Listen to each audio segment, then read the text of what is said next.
খোলো করো তালে গোড়া সুমেলি করিয়া, খোলো করো তালে গোড়া সুমেলি করিয়া, খোলো করো তালে গোড়া সমেল করিয়া, খোলো করো তালে গোড়া সুমেলি করিয়া, খোলো করো তালে গোড়া সুমেলি করিয়া, খোলো করো তালে গোড়া সমেল করিয়া। তাহার মাঝে আর তাহার মাঝে নাচে গোরা জয় জয় দিয়া, আরে তাহার মাঝে নাচে গোরা জয় জয় দিয়া, আরে তাহার মাঝে নাচে গোরা জয় জয় দিয়া, আরে তাহার মাঝে নাচে গোরা জয় জয় দিয়া, আরে তাহার মাঝে নাচে গোরা জয় জয় দিয়া, আরে তাহার মাঝে নাচে গোরা জয় জয় দিয়া, আরে তাহার মাঝে নাচে গোরা জয় জয় দিয়া, আর তাহার মাঝে নাচে গোরা জয় জয় দিয়া। খোল করো তালে গোরা সুমেল করিয়া, খোল করো তালে গোরা সুমেল করিয়া। খোল করতাল সহ হরি নামে মেতে উঠেছে। কিবা তাই তো সকাল থেকে হরিনাম হচ্ছে হচ্ছে তো তাই হরিনামের সহিত কি কি যন্ত্র সব বাজছে, অনেক যন্ত্র বাজছে বাবা। আগেকার দিনে কিন্তু অনেক যন্ত্র ছিল না, শুধু খোল আর করতাল ছিল। মহাপ্রভু খোল আর করতাল সহ হরিনাম করতেন, কিন্তু এখন সব অনেক রকম বাদ্যযন্ত্র উঠেছে। যাই হোক, তাই মহাপ্রভু আমার খোল আর করতাল সহ সংকীর্তন মহারাসে মেতে উঠেছে। হ্যাঁ গো মা, এই খোলটি কিন্তু দুইটি ভাবে বাজছে। খোল হলো খোল, একটি মাটির যন্ত্র, তাতে কিছু চর্ম দিয়ে তৈরি করা, কিন্তু মহাপ্রভুর পরশে চিন্ময়ের পরশে প্রাণবন্ত হয়ে এই খোলটি দুটি ভাবে বাজছে। হরি বল হরি বল। প্রথম কি বলে বাজছে? বাজে খোল, বাজে খোল, বাজে খোল। হ্যাঁ গো মা, কাদের খোল বাজে? হ্যাঁ গো, কাদের খোল বাজে? ওই যারা ঘুমিয়ে পড়ছে তাদের। কি তাই তো? হরিরাল শিখলটি বেজে বলছি বাজে খোল, বাজে খোল, বাজে খোল। বলে কোন খোল বাজে? হ্যাঁ গো মা, আমাদের এই দেহ খোল যদি না বাজে তাহলে কি মাটির খোল বাজবে মা? হরি বল হরি বল। বাজবে। তাই শিখলটি বেজে বলছে, বলে বাজে খোল, খোল বেজে বলে বাজে খোল, খোল বাজে বলে বাজে খোল, বেজে বলে বাজে খোল, খোল বাজে বলে বাজে খোল, খোল বেজে বলে বাজে খোল, খোল বাজে বলে বাজে খোল, বাজে খোল, বাজে খোল, বাজে খোল, বাজে খোল, বাজে খোল। হ্যাঁ গো, খোল কি খুলতে বলছে? শিখলটি বেজে বলছে খোল, কি খুলতে বলছি? বলে খোল খোল হৃদয় কপাটে খোল, খোল খোল হৃদয় কপাট খোল দে, বলে খোল খোল হৃদয় কপাট খোল দে, আমার সোনার গৌর নেচে যাই রে, খোল খোল হৃদয় কপাট খোল দে, সোনার গৌর নেচে যায় রে, খোল খোল হৃদয় কপাট খোল দে, খোল খোল হৃদয় কপাট খোল দে, খোল খোল হৃদয় কপাট খোল দে, খোল খোল হৃদয় কপাট খোল দে, খোল খোল হৃদয় কপাট খোল দে। প্রথম বাজলো বাজে খোল, আর পরে কি বাজছে দেখুন। শিখলটি বাজে ধিকিতং ধিকিতং ধিকিতং ধিকিতং। এই যে হরি বলে রাধে রাধে, শিখলটি বেজে আমাদের মতো কলিহত জীবের প্রতি আক্ষেপ করে উদ্দেশ্য করে বলছে ধিকিতং ধিকিতং ধিকিতং। হরি বল। ধিক্কার দিচ্ছে কেন? যারা হরি নাম কৃষ্ণ নাম করে না, যারা হরি কথা কৃষ্ণ কথা বলে না, তাদের প্রতি ধিক্কার দিয়ে বলছে বাজে ধিকিতং ধিকিতং। হরি বল হরি বল হরি বল, জয় রাধে। এমন ভাবে দুটি ভাবে বেজে চলেছে শিকলটি। জয় তাই জয় রাধে শ্যাম। আর কি বাজছে মা? করতাল। করতাল বলি, করতাল বাজে করতাল, করতাল বাজে করতাল, করতাল বাজে করতাল, করতাল বাজে করতাল, করতাল বাজে করতাল, করতাল বাজে করতাল, বলে হইও না বেতাল চলো তালে তালে, করতাল বাজে করতাল, হয়ে যাবে তালে চলো তালে তালে, করতাল বাজে করতাল, তাহলে করতাল, করতাল হ্যাঁ করতাল। করতাল। বলে হইও না বেতাল চলো তালে তাল, নইলে প্রাপ্তি বস্তু পাবে না রে, ধর নিতাইয়ের চরণ ধরে, নিতাইয়ের চরণ ধরলে আমার গৌরের কৃপা পেয়ে যাবে। হরি বল, হরি বল, জয় নিতাই রাধেশ্যাম। এমন ভাবে সবাইকে নিয়ে সংকীর্তন মহারাসে মেতে উঠল মহাপ্রভু। তা হ্যাঁ মা, জানি তাই একটা ছোট্ট করে কথা বলি। এই যে মহাপ্রভু শ্রীধাম নবদ্বীপের মাঝে এসেছিল, জানেন মহাপ্রভুকে কে এনেছিল? কার আহ্বানে, কার ক্রন্দনে নদিয়ার মাঝে অবতীর্ণ হয়েছিল জানেন? শাস্ত্রে বললেন অদ্বৈত আচার্যের আহ্বানে মহাপ্রভু নদিয়ার মাঝে অবতীর্ণ হলেন ভক্ত রূপে। সেই অদ্বৈত আচার্য কে ছিল? যিনি পূর্ব জন্মে ছিলেন ভোলা মহেশ্বর। হরি বল, হরি বল। যিনি সংহার কর্তা, যিনি পরম বৈষ্ণব, বৈষ্ণবের শিরোমণি, সেই ভোলা মহেশ্বর আজ এই কলিযুগে অদ্বৈত আচার্য রূপে জন্মগ্রহণ করলেন। কেন না? ভগবান ভক্তকে কথা দিয়েছিল। কবে বাবা? যেদিন ভগবান ব্রজগোপীগণের মনের বাসনা পূর্ণ করবার জন্য রাসলীলা করেছিলেন মধুময় মধুর শ্রী বৃন্দাবনে। আর সেই রাসলীলায় দাড়ির কাজে নিযুক্ত ছিল স্বয়ং পার্বতী। হরি বল, হরি বল। তো মহেশ্বর মহাযোগী বাবা তিনি ধ্যান যোগে বসে দেখলেন যে ভগবান শ্রীকৃষ্ণচন্দ্র ব্রজগোপীগণের মনের বাসনা পূরণ করবার জন্য রাসলীলা করছেন, আর সেই রাসলীলায় দাড়ির কাজে নিযুক্ত হয়েছে স্বয়ং পার্বতী। তাই প্রত্যেক দিন যখনই অধিক রজনী হয়ে যায়, ভোলা মহেশ্বর যখনই ঘুমিয়ে পড়ে, পার্বতী কৈলাস পরিত্যাগ করে বৃন্দাবনে চলে যায়। তাই মহেশ্বরেরও মনে মনে বাসনা হলো, হ্যাঁ গো পার্বতীর যদি রাজ দর্শন হয় তবে আমারই কেন হবে না? হরি বল, হরি বল। তাই আমিও যাব রাজ দর্শন করতে। কেমন ভাবে বাবা? এ দেহে নিয়ে গেলে তো হবে না। তাই মহাযোগী ধ্যান যোগে বসে নিজেকে শ্বেত গোপীর রূপ ধারণ করে মাথায় ঘোমটা দিয়ে রাসস্থলিতে চলেছিলেন। হরি বল, হরি বল, হরি বল। কেমন ভাবে বাবা? আহা, হরি বল, হরি বল। নন্দী আর ভিঙ্গি বলল, শোনো প্রভু, এই বৃন্দাবনের পথ দেখিয়ে আমি তোমাকে নিয়ে যাব।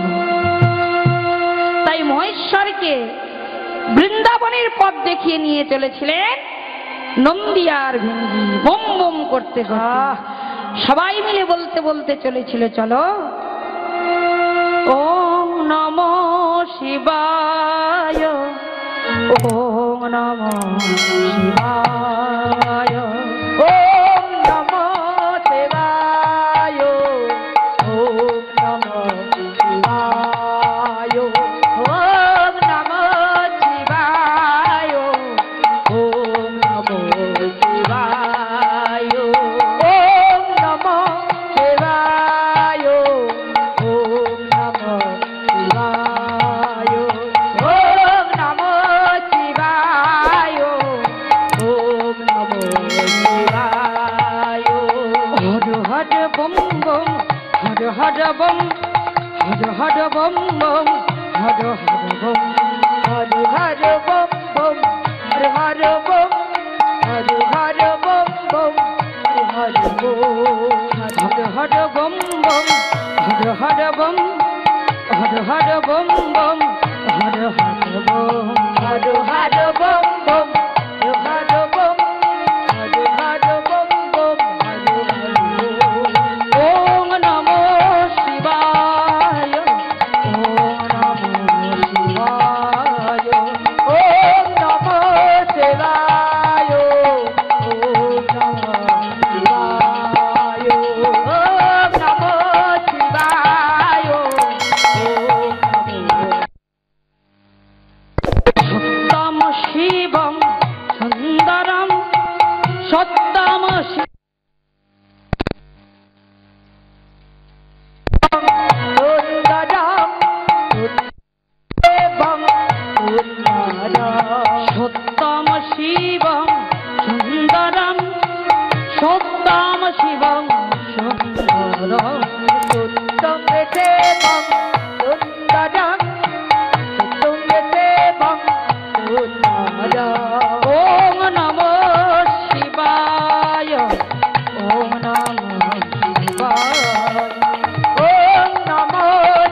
উপস্থিত হলো, যেখানে অনাদির আদি গোবিন্দ ভগবান রাসস্থলী নির্মাণ করে ব্রজগোপীগণের মনের বাসনা পূর্ণ করবার জন্য রাসলীলা করছেন।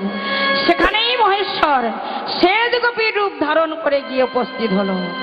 রাস দেহিং রাস দেহিং রাস দেহিং। হরি বল। অমনি পার্বতী বলছে, কে গো? হ্যাঁ, তুমি তখন থেকে রাস দেহিং করছো? হ্যাঁ, বলে শোনো, আমায় চিনতে পারছো না? আরে আমি অন্য কেহ নই, আমি হলাম এই বৃন্দাবনের শ্বেত গোপী। শোনো, বৃন্দাবনের শ্বেত গোপী বলে কেহ নাই, তুমি তোমার সত্য পরিচয় দাও। বলো তুমি কে? মাথায় ঘোমটা দিয়ে এসেছি। বলো তুমি কে? সত্য পরিচয় দাও, তবে তোমায় রাসস্থলীতে প্রবেশ করতে দেব, তা না হলে নয়। কেন জানো? ওই দেখো, রাসস্থলীর দ্বারে বড় বড় অক্ষরে লেখা আছে, গোপিকা ভিন্ন রাস দর্শন কাহারও ভাগ্যে হবে। হরি বল, হরি বল। তুমি যদি পরিচয় দাও তবেই তুমি প্রবেশ করতে পারবে, তা না হলে নয়। এত করে বললেন, কিন্তু কিছুতেই মহেশ্বরকে রাসস্থলীতে প্রবেশ করতে দিতে চাইলেন না। হরি বল, হরি বল। এমন সময় বাবা ললিতা এসে উপস্থিত হলো।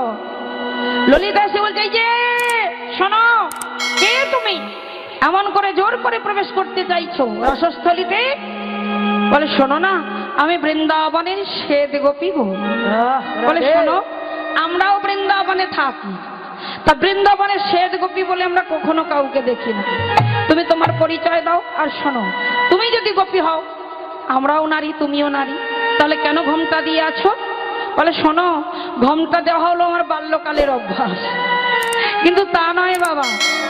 কেন জানেন মা? কেন মহেশ্বর ঘোমটা দিয়েছে? মানে সকলাঙ্গ গেছে ঢাকা, কিন্তু মহেশ্বর এই যে ইয়া মুড়ি আর ইয়া জোঠা লুকোতে পারলেন না, তাই ঘোমটা দিয়ে এসেছে।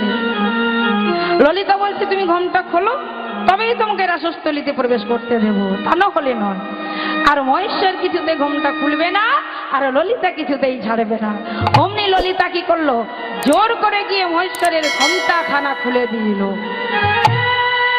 আর যখনই ঘোমটা খুলে দিয়েছে, দেখে স্বয়ং মহেশ্বর দাঁড়িয়ে আছে।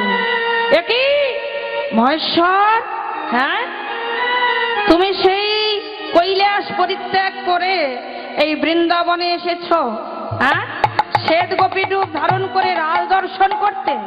তুমি জানো না এটা হলো নিষ্কাম লীলা, আর তোমার অঙ্গে আছে কামগন্ধ, তোমার তো কখনোই রাজ দর্শন হবে না।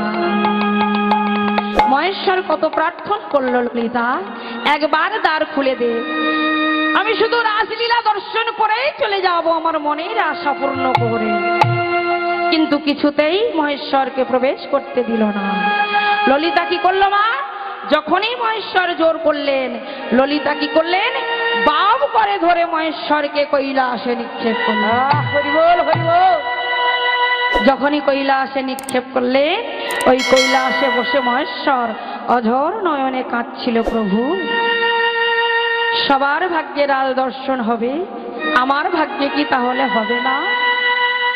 ভগবান তখন বলেছিল, মহেশ্বর তুমি অমন করে কেঁদো না, তোমার ভাগ্যেও রাজ দর্শন হবে, তবে এ দেহে নয়।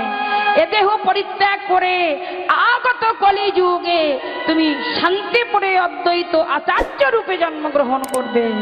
আমি কথা দিলাম, তোমায় নিয়ে আরো শত শত ভক্ত নিয়ে শ্রীধাম নবদ্বীপের মাঝে তোমার আহ্বানে আমি সেই নবদ্বীপের মাঝে গিয়ে উদয় হব, এবং প্রত্যেকের মনের বাসনা পূর্ণ করবার জন্য, তোমারও মনের বাসনা পূর্ণ করবার জন্য সেই শ্রীধাম নবদ্বীপের মাঝে সংকীর্তন মহারাস করব। হরি বল, হরি বল, হরি বল। মা এখনো কলিযুগের ঘরে ঘরে তারক ব্রহ্ম নাম হয়, এখনো ঘরে ঘরে মহাপ্রভু সেই সংকীর্তন মহারাস মেতে ওঠে।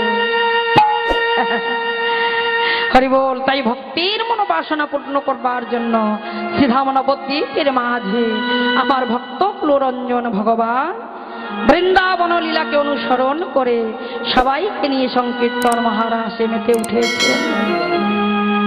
কেমন ভাবি না, খোলো করো তালে গোড়া সুমেলি করিয়া, তাহার মাঝে নাচে গোড়া জয় জয় দিয়া। হরিবল হরিবল। কেমন ভাবে নৃত্য করছে মা? বাবা দক্ষিণেতে নিত্যানন্দ, বামে গদাধর। দক্ষিণেতে নিত্যানন্দ, বামে গদাধর। বাবা দক্ষিণেতে নিত্যানন্দ, বামে গদাধর। দক্ষিণেতে নিত্যানন্দ, বামে গদাধর। বাবা দক্ষিণেতে নিত্যানন্দ, বামে গদাধর। দক্ষিণেতে নিত্যানন্দ, বামে গদাধর। দক্ষিণেতে নিত্যানন্দ, বামে গদাধর। দক্ষিণেতে নিত্যানন্দ, বামে গদাধর। দক্ষিণেতে নিত্যানন্দ, বামে গদাধর। দক্ষিণে নিত্যানন্দ, বামে গদাধর। আর আর মধ্যে মধ্যে নৃত্য করে গৌরাঙ্গ সুন্দর। আরে মধ্যে মধ্যে নৃত্য করে গৌরাঙ্গ সুন্দর। মধ্যে মধ্যে নৃত্য করে গৌরাঙ্গ সুন্দর। আরে মধ্যে মধ্যে নৃত্য করে গৌরাঙ্গ সুন্দর। মধ্যে মধ্যে নৃত্য করে গৌরাঙ্গ সুন্দর। নিতাই গৌর হরি হরি বল। সুন্দর মধ্যে মধ্যে নৃত্য করে গৌরাঙ্গ সুন্দর। নিত্যানন্দ বামে গদাধর। দক্ষিণেতে নিত্যানন্দ, বামে গদাধর। এমন ভাবে নৃত্য করছে সমস্ত ভক্তগণকে নিয়ে। আমার পতিত পাবন গৌর সুন্দর পদকার লীলার এক পাশে দাঁড়াই বললেন, দেখো দেখো আমার গৌরাঙ্গ নাচে রে, আমার গৌরাঙ্গ নাচে রে, আমার গৌরাঙ্গ নাচে আমার রে। গৌরাঙ্গ নাচে রে। হেলে দুলে বাহু তুলে গৌরাঙ্গ নাচে আরে রে। হেলে দোলে বাহু তোলে গৌরাঙ্গ নাচে রে। হেলে দোলে বাহু তোলে গৌরাঙ্গ নাচে। আরে হেলে দুলে বাহু তোলে গৌরাঙ্গ নাচে রে। হেলে দোলে বাহু তোলে গৌরাঙ্গ নাচে। আমার নিত্যানন্দ নাচে রে, নিত্যানন্দ নাচে রে, নাচে রে। আমার নিত্যানন্দ নাচে রে, নিত্যানন্দ নাচে রে, নিত্যানন্দ নাচে রে, নিত্যানন্দ নাচে রে, নিত্যানন্দ নাচে রে, নিত্যানন্দ নাচে রে। বলি পাগলা নিতাই নাচে রে, পাগলা নিতাই নাচে রে, আহা পাগলা নিতাই নাচে রে। পাগলা নিতাই নাচে রে। আহা করে করো তালি দিয়ে পাগলা নিতাই নাচে রে। পারে করো তালি দিয়ে পাগলা নিতাই নাচে রে। আহা করে করো তালি দিয়ে পাগলা নিতাই নাচে রে। পারে করো তালি দিয়ে পাগলা নিতাই নাচে রে। পুরাই অদ্বৈত নাচে রে, অদ্বৈত নাচে রে, অদ্বৈত নাচে রে, অদ্বৈত নাচে রে, অদ্বৈত নাচে রে। পারে করো তালি দিয়ে অদ্বৈত নাচে রে। পারে করো তালি দিয়ে অদ্বৈত নাচে রে। পারে করো তালি দিয়ে অদ্বৈত নাচে রে। পারে করো তালি দিয়ে অদ্বৈত নাচে রে। পারে করো তালি দিয়ে হরি হরি হরি বলে নিতাই হরি হরি হরি হরি হরি বলে। পারে করো তালি দিয়ে হরি হরি হরি বলে। পারে করো তালি দিয়ে হরি হরি হরি বলে। পারে করো তালি দিয়ে হরি হরি হরি বলে। পারে করো তালি দিয়ে হরি হরি হরি বলে। পারে করো তালি দিয়ে অদ্বৈত নাচে রে, অদ্বৈত নাচে রে, অদ্বৈত নাচে রে। আর কি করছে? গোবিন্দ মৃদঙ্গ লইয়া বাজাই তাতা থইয়া থইয়া পর।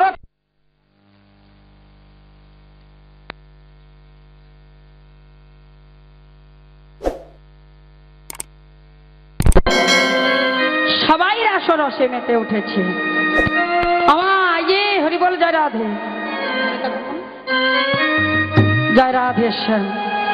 এমন ভাবে তারা সবাই সংকীর্তন মহারাসে মেতে উঠল। এতক্ষণ আমরা গুপ্ত বৃন্দাবনে লীলা সাধন করছিলাম, অর্থাৎ শ্রীধাম নবদ্বীপের মাঝে ছিলাম।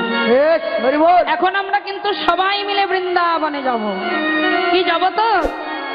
হ্যাঁ, কারা কারা বৃন্দাবনে যাবেন হাত তুলুন দেখি। আমার তেমন ঠান্ডা নাই, তেমন ঠান্ডা নাই গো, গরম আছে ভালো। হাত তুলুন। যারা হাত তুলবেন তারা কিন্তু যেতে পারবেন, তা না হলে না। হরি বল জয় রাধে। ছোট্ট করে একটি কথা বলে যায়। মায়েরা বাবারা হয়তো মনে মনে ভাবছে যে কীর্তনিয়া আসে সেই বলে ওমা হাত তোলো আর হরি বল। কি তাই তো? সবাই বলে তো? হ্যাঁ, সবাই বলে একটু হাত তোলো দেখি মা, একটু হরি বলো দেখি। তা কেন বলবো? অনেকের প্রশ্ন থাকে তো, কেন হরি বলবো, কেন হাত তুলবো? যারা হরি বলে হাত তোলে তারাও মারা যায়, আর যারা বলে না তারাও মারা যায়। এটাই তো, হ্যাঁ? যারা হাত তোলে হরি বলে তারাও কিন্তু মারা যায়, আর যারা হরি বলে না হাতও তুলে না তারাও মারা যায়। তাহলে কেন হাত তুলবো বা হরি বলবো? আমার এর পার্থক্য আছে গো। হ্যাঁ, যারা হাত তুলে না হরি বলে না কৃষ্ণ নামে, যারা হাত তুলে না হরি বলে না হরি নামের সহিত, তারা যখন ইহলোক ছেড়ে পরলোকে যায় মা, কি করে জানেন? ওই যমরাজা যমদূত পাঠিয়ে দেয়, তাদের পায়ে সুন্দর করে দড়ি বেঁধে টানতে টানতে টানতে নিয়ে গিয়ে ওই অন্ধকার কারাগারে বন্দী করে। হরি বল হরি বল হরি বল হরি বল হরি বল, কি মা তাই তো? আর যারা হরি বলে কৃষ্ণ বলে, যারা হাত তোলে, তারা যখন মারা যায়, ভগবান বললেন যারা কৃষ্ণ নাম করে, যারা শ্রবণ করে, তারা হলো আমার পরম ভক্ত। সেই ভক্তরা যখন ইহলোক ছেড়ে পরলোকে যাবে, সমস্ত ভক্ত তারা আমার চরণাশ্রিত হয়ে আমার এই গোলক বৈকুণ্ঠ ধামে নিত্য সখা রূপে দর্শন পাবে। হরি বল হরি বল। তাহলে মা কোনটা চাই? হ্যাঁ, আমরা বৈকুণ্ঠে যেতে চাই না যমপুরীতে যেতে চাই?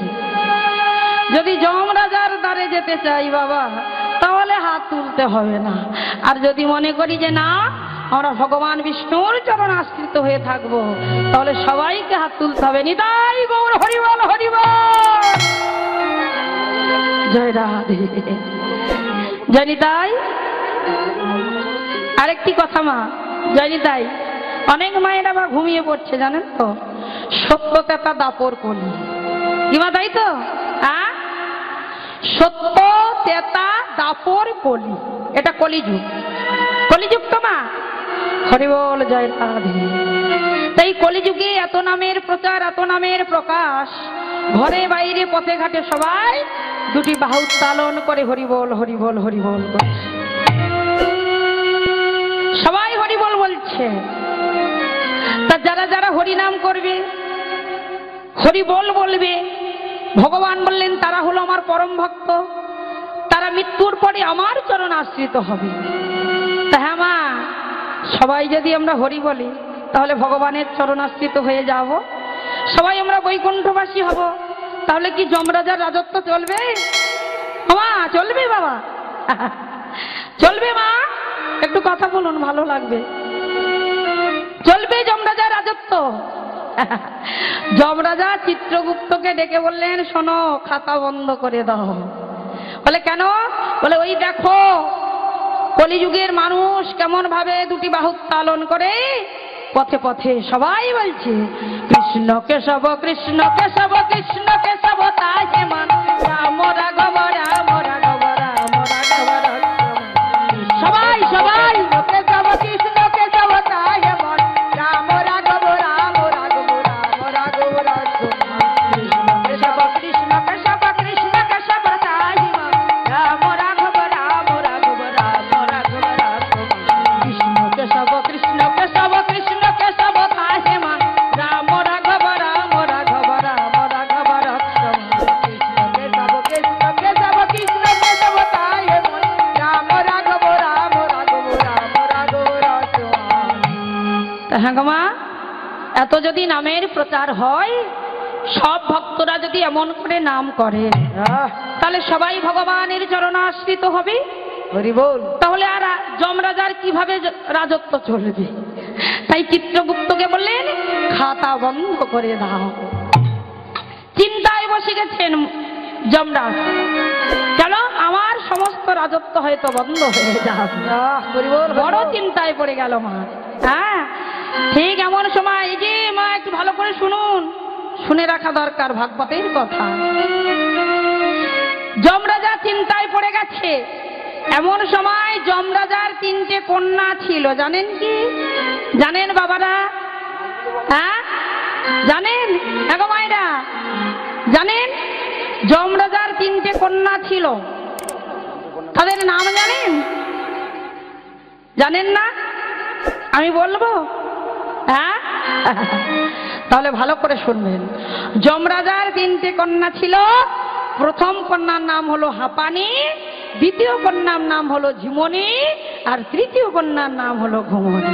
নিতাই গৌর হরি বল, হরি বল, হরি বল।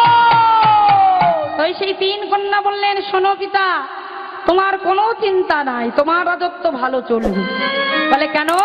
না, যেখানে হরি কথা কৃষ্ণ কথা হবে, যেখানে ভাগবত কথা আলোচনা হবে, যেখানে ভক্তের আগমন হবে, যেখানে ভক্তেরা এক মনে প্রভুর গুণাগুণ কীর্তন আস্বাদন করবে, হরি বল, হরি বল। আমরা এক এক করে তাদের মধ্যে যাব, গিয়ে আমরা এক একজন এক একটা বাণ নিক্ষেপ করে আসব। বড় কন্যা বললেন, আমি গিয়ে হাঁপানি বাণ নিক্ষেপ করব। সবাই বড় বড় করে হাই তুলবে। হরি কথা কৃষ্ণ কথা শ্রবণ হবে না, আর শ্রবণ না হলে কীর্তন হবে না। হরি বল, হরি বল। কিমা হবে? নবদা ভক্তির মধ্যে শ্রেষ্ঠ হলো শ্রবণং, তারপরে কীর্তনং, বিষ্ণু শরণং, পাদ সেবনং, অর্চনং, বন্ধনং, দাস্য, সখ্য, সবশেষে হলো আত্মানি বেদন। নিতাই গৌর হরি বল, হরি বল, হরি বল। এমন ভাবে 3 কন্যা বললেন। প্রথম কন্যা বললেন, আমি গিয়ে হাঁপানি বাণ নিক্ষেপ করব। দ্বিতীয় কন্যা বললেন, আমি গিয়ে ঝুমনি বাণ নিক্ষেপ করব। আর তৃতীয় কন্যা মানে সবার ছোট কন্যা গিয়ে বলল, বাবা আমি আর ওসব ট্রাই করব না। বলে, আমি কি করবো জানো? আমি সবাইকে ঘুম পাড়াইয়ে দেব, সবাইকে ঘুম পাড়াইয়ে দেব, আমি সবাইকে ঘুম পাড়াইয়ে দেব, সবাইকে ঘুম পাড়াইয়ে দেব। কৃষ্ণ কথা কেউ শুনিবে না, সবাইকে ঘুম পাড়াইয়ে দেব। কৃষ্ণ কথা কেউ শুনবে না, সবাইকে ঘুম পাড়াইয়ে দেব। তাহলে মা, সবাই যদি ঘুমিয়ে পড়ি, কৃষ্ণ কথা হরি কথা আর শ্রবণ হবে না। বেশ। তাহলে মা, শ্রবণ করেছিল কে জানেন? শ্রবণ করেছিলেন রাজা পরীক্ষিত, আর কীর্তন করেছিলেন আমার সুখদেব গোস্বামী পাদ। হরি বল, হরি বল। এই যে বাবা, এখানে সকাল থেকে হরি কথা কৃষ্ণ কথা আলোচনা হচ্ছে। এখানে আমরা কেউ নই বাবা। এই আসরের একমাত্র আলোচনা করার বিষয় হলেন যিনি লীলা পরিবেশন করছেন, আমরা কেউ নয়, তিনি হলেন সুখদেব গোস্বামী পাদ। এই আসনটা তানার, আর আপনারা যে আসনটায় বসে আছেন, ওই আসনটা একমাত্র বসেছিল রাজা পরীক্ষিত। অহর্নিশি 7 দিন ধরে ভগবানের লীলা সাধন করেছিল। কেন? মুনির অভিশাপে তার 7 দিনের মধ্যে সর্পদংশনে মৃত্যু হওয়ার কথা ছিল। তাই সেই 7 দিন ধরে সে রাজ্যভার পরিত্যাগ করে অহর্নিশি শ্রীপাদ সুখদেব গোস্বামীর চরণে ওই ভগবানের লীলা গুণাগুণ কীর্তন আস্বাদন করেছিলেন। আর ওই আস্বাদন করতে করতে ইহলোক ছেড়ে তিনি পরলোকে ভগবানের চরণে চলে গেলেন। বলো গো